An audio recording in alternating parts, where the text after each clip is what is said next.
Oi, gente, tudo bem com vocês? Eu sou a professora Edileuza, de Biologia, e hoje a aula vai para o segundo ano aí, uma aula, né, do SSA, também para o Enem, tá? Que ela trata das DSTs, certo? Falei DST de propósito, porque eu agora vou apresentar aqui para vocês a minha tela, meu slide, e eu vou mostrar a vocês, né? A gente sabe que algumas pessoas falam IST, a gente já encontra aí algumas questões, algumas literaturas com esse novo termo, tá? E eu falei DST justamente para instigar vocês e para mostrar a vocês qual é a principal diferença aí entre DST e IST, que na verdade não tem diferença, tá? Vocês vão ver que são dois termos que podem ser usados tranquilamente, não é errado falar DST, tá? Esse assunto, minha gente, ele é um assunto de extrema importância, tanto para a nossa vida mesmo, né, para a nossa saúde, para a gente conhecer nosso corpo e saber se proteger contra, né, determinadas doenças, certo? Mas em termos de prova, né, de Enem, de vestibular, de SSA, é um assunto que cai aí junto com os assuntos de saúde pública, né? A gente tem obesidade, uso de drogas, e as doenças, né, no geral, e temos aí as doenças transmitidas sexualmente, certo? E aí, minha gente, como eu falei para vocês, né, DST ou IST, vê só. A DST significa doença sexualmente transmissível, e a gente sabe que toda doença, ela possui sintomas, né? Então, por que o termo foi trocado para IST, infecção sexualmente transmissível? Porque, gente, muitas das DSTs, elas produzem a infecção, mas a pessoa não tem sintomas, tá? Então, por isso, né, se achou melhor usar o termo infecção sexualmente transmissível, e também porque toda DST causa uma infecção, tá? Então, lembrem, se você vê os dois termos, né, eu estou falando da mesma coisa, certo? Essas infecções, minha gente, elas podem ser causadas, né, por micro-organismos, tá? Entre eles os vírus, as bactérias, os protozoários e fungos, tá?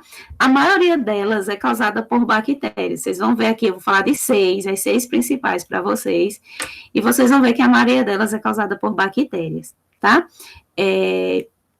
E aí, né, elas têm tratamento, tem vacinação, tem prevenção. Então, tudo isso, minha gente, é importante, né, quando vocês estiverem aí na organização dos estudos de vocês, é importante vocês verificarem isso também, tá? Outra coisa importante para se saber quando se estuda não só doenças sexualmente transmissíveis, como várias outras doenças, eu vou mostrar aqui para vocês já ali na frente um esqueminha, tá?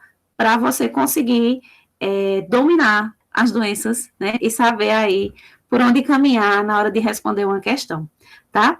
A maioria das ISTs ou DSTs é transmitida via sexual, minha gente. Mas aí você pode estar pensando, não é doença sexualmente transmissível ou infecção sexualmente transmissível, então todas são transmissíveis através do ato sexual. Nem todas, tá? E o sangue pode transmitir, aí você pode pensar, tá, professora, no ato sexual também envolve aí sangue, com certeza, né? Sangue, esperma, isso tudo também pode transmitir, pode conter vírus, bactérias, fungos, protozoários, tá? Mas também, minha gente, o leite materno, né, a mãe, na amamentação, ela pode estar aí transmitindo uma infecção para o seu filho, na hora do parto, essa infecção também pode passar, tá? E também, minha gente, através do simples contato sexual, sem haver penetração, tá? Isso também pode ocasionar, né, aí a transmissão de infecção sexualmente transmissível. Não precisa ter o ato sexual em si, tá?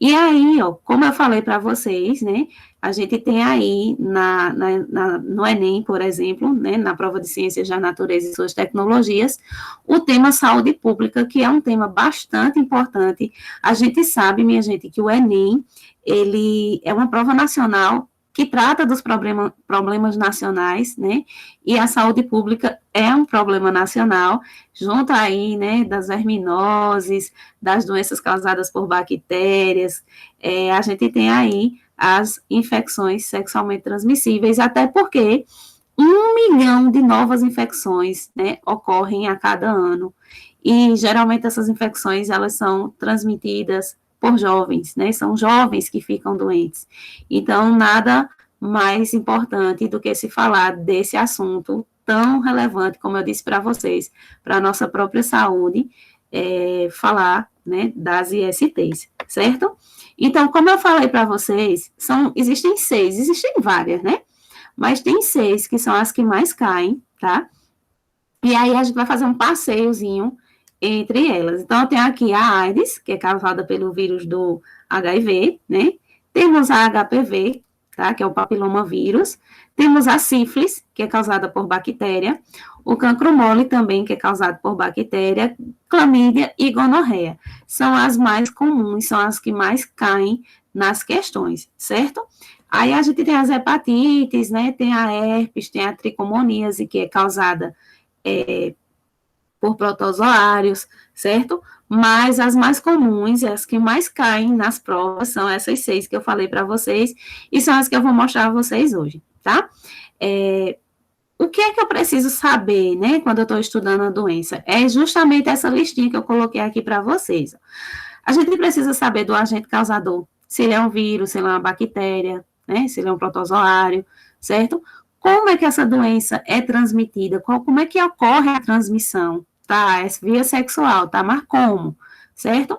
Quais são os sintomas, né? Quais são os sintomas dessas doenças? Só lembrando, minha gente, que muitas dessas doenças têm muitos sintomas parecidos. Vou dar um exemplo bem simples para vocês.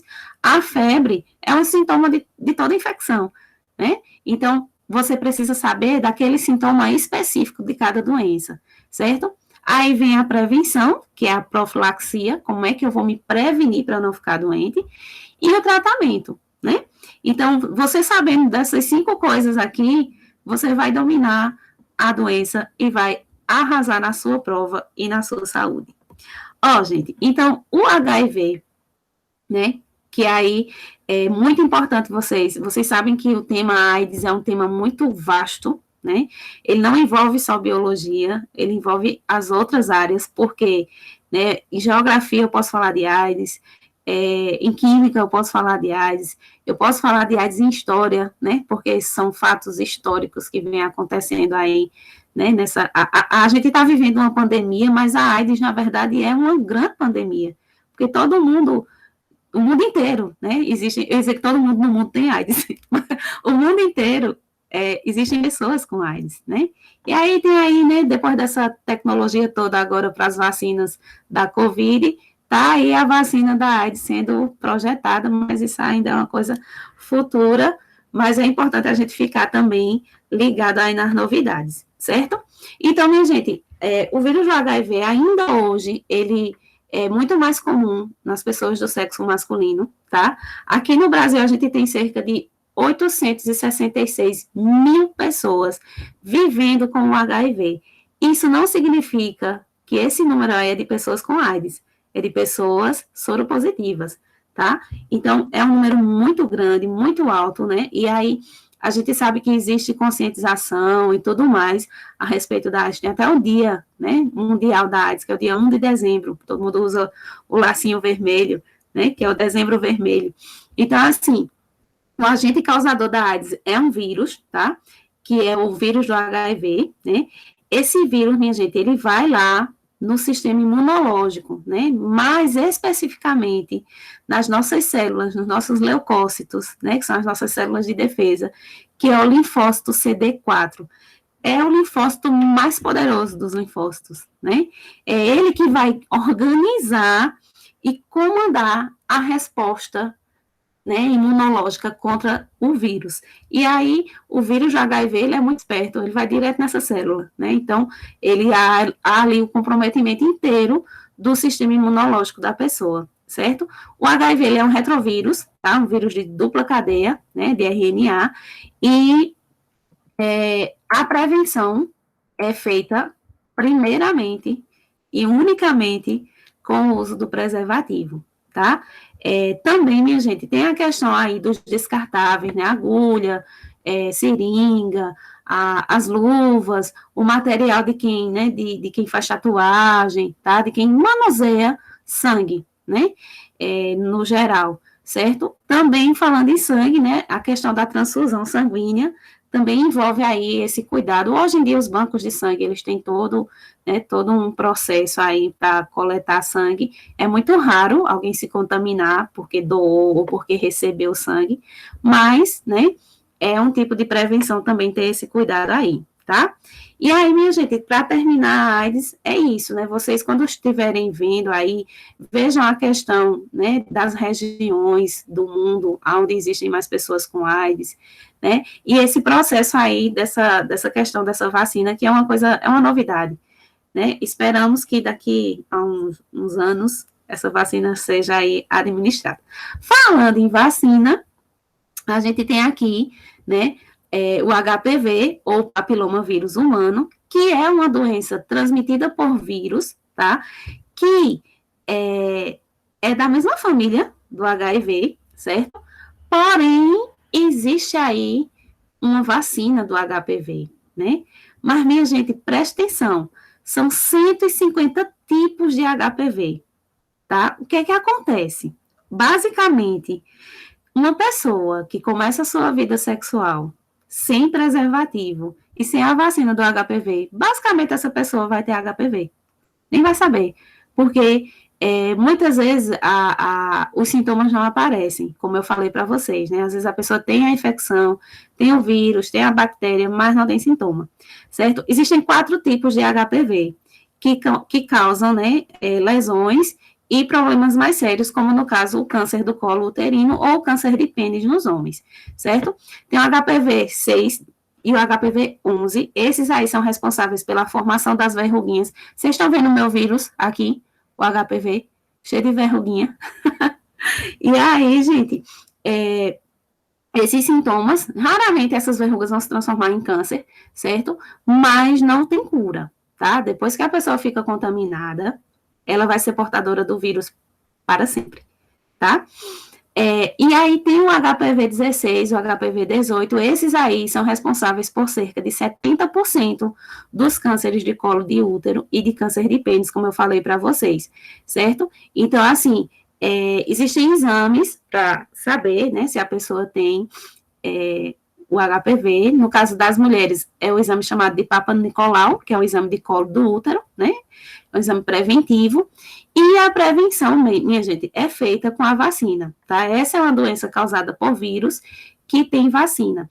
Essa vacina aqui no Brasil, o Brasil começou uma campanha para vacinar, né, as meninas inicialmente. E hoje em dia essa vacina se estendeu tanto para as meninas como para os meninos, né, na idade aí da pré-adolescência até a adolescência, que é mais ou menos, né, quando os jovens, os adolescentes começam aí a ter uma atividade sexual, né, começa a ter uma vida sexual ativa, certo? Por que essa preocupação com os adolescentes? Professora, uma pessoa adulta pode tomar a vacina? Pode, tá? Mas, provavelmente, ela já teve contato com o vírus, né? E aí, é importante que uma pessoa que nunca teve relação sexual, ela tome essa vacina, porque aí ela não vai ter contato nenhum, nunca mais com o vírus, tá? Então, o HPV, minha gente, ele é muito cobrado nas questões, certo? E ele tem esse processo aí da vacina, tá? Não esqueça. Essa outra doença aqui, que é a sífilis não é causada por vírus, ela é causada por uma bactéria. Ela também é muito, né, muito falada e muito comum, a sífilis, tá? Tem uma coisa interessante na sífilis, é que ela não manifesta sintomas de imediato, tá? O nome da bactéria é Treponema palladium, tá? E aí são 3 estágios, né? Tem o primeiro, que ocorre até mais ou menos 3 meses depois da exposição, tá? Vai ter aí uma feridinha na região genital que vai coçar, que vai doer, tá? Depois tem o sintoma, né, até 10 semanas após a infecção, que é quando vão aparecer manchas no corpo das pessoas, principalmente na palma da mão, na palma do pé, na planta do pé, e aí o estágio terciário, né, que aí ele vai até 10 anos depois que a pessoa teve contato com a bactéria, né, e isso aí vai levar lesões em vários órgãos, certo? A sífilis, minha gente, ela tem tratamento, tá? O tratamento é feito com penicilina, que é um antibiótico, mas se não houver esse tratamento, aí as consequências podem ser mais graves. A pessoa pode aí, né, passar por um problema de cegueira, ter problemas cardíacos, porque a infecção pode atingir os músculos do coração, pode até chegar a atingir o cérebro e a pessoa ter problemas mentais, certo? Existe também a sífilis congênita, né, que é quando o bebezinho, ele já nasce contaminado, tá? E aí, né, geralmente, surdez, cegueira, ou a mãe aborta, né, algum tipo de aborto, entre outros. E aí, como eu falei para vocês, quase toda doença causada por bactéria tem o tratamento com antibiótico, tá? E o antibiótico mais comum para esses tratamentos é a penicilina, que é aquela injeção, a bezetacil, que dói bastante, né? Quem já tomou sabe, porque ela não serve somente, minha gente, para tratamento de IST, tá? São várias infecções causadas por bactérias que são tratadas aí com a penicilina. Esse aqui, minha gente, o cancro mole, também é causado por bactéria, tá? E uma coisa interessante é que aqui aparecem bolhinhas, não são verrugas, nem são feridas, são bolhas, certo? E aí, né, também tem a forma de se prevenir, como todas, que é o uso do preservativo, certo? E o tratamento também é feito com a administração de antibióticos, tá? A clamídia, minha gente, também é bastante falada, tá? Também é causada por bactéria. Vejam que a maioria é bactéria mesmo, tá? E aí, ela pode ser transmitida tanto no ato sexual como da mãe para o feto, certo? E essa bactéria, essa infecção, ela vai atingir os órgãos genitais e também a uretra, né? E aí, um dos sintomas é justamente ardor ao urinar e a produção de corrimento e de sangramentos, certo? Por fim, minha gente, a gente tem aqui a gonorreia, tá? A gonorreia também é muito conhecida, muito falada, cai muito em questões, tá? A bactéria Neisseria gonorrhoeae, né? E também a prevenção também é feita, né, através do preservativo, certo? E ela também pode ser transmitida não somente no ato sexual, mas durante o parto da mãe para o bebê, certo? E a única forma, minha gente, de prevenir é justamente o uso do preservativo, certo? Também tem tratamento, a gonorreia tem tratamento e tem cura, tá? Também, né, com a presença aí dos antibióticos, e um exemplo desses antibióticos é a azitromicina, tá? Então, minha gente, aqui, ó, eu tenho os métodos contraceptivos que vão aí impedir uma gravidez, né? Porém, não vão impedir a pessoa de ficar contaminado, certo? Aqui, ó, a gente tem um método contraceptivo mais importante de todos, porque além de prevenir contra uma gravidez indesejada, vai prevenir também todas as doenças sexualmente transmissíveis, todas as infecções sexualmente transmissíveis, certo? E aí é importante vocês fixarem isso aqui, porque é um período importante da história, né? Tanto a produção dos preservativos, como também, minha gente, a produção das pílulas anticoncepcionais, certo? Então, tem aqui vários métodos, várias classificações, tá? Que em um outro momento, se for eu de novo, né, eu posso aqui voltar para vocês, mas eu queria mesmo falar do preservativo, já que eu falei das doenças, que existem dois, né, a camisinha masculina e a feminina, tá? A masculina, ela é mais acessível, tanto no valor, né, também é mais fácil de encontrar, também é mais fácil de usar, tá? Então, por isso que ela é mais comum, né, mais popular, certo? Mas o que é importante da gente saber, minha gente, é que você não vai estar apenas prevenindo um filho, né? Você vai estar prevenindo uma doença, vai estar prevenindo aí de ter uma doença e de transmitir uma doença para uma pessoa, certo? Então, que essa nossa aula de hoje, ela tenha contribuído aí, tá, para o conhecimento de vocês, né? Quem sabe a gente não se encontra nas próximas. E é isso. Estou aqui para ajudar vocês, tá bom? Então, tchau.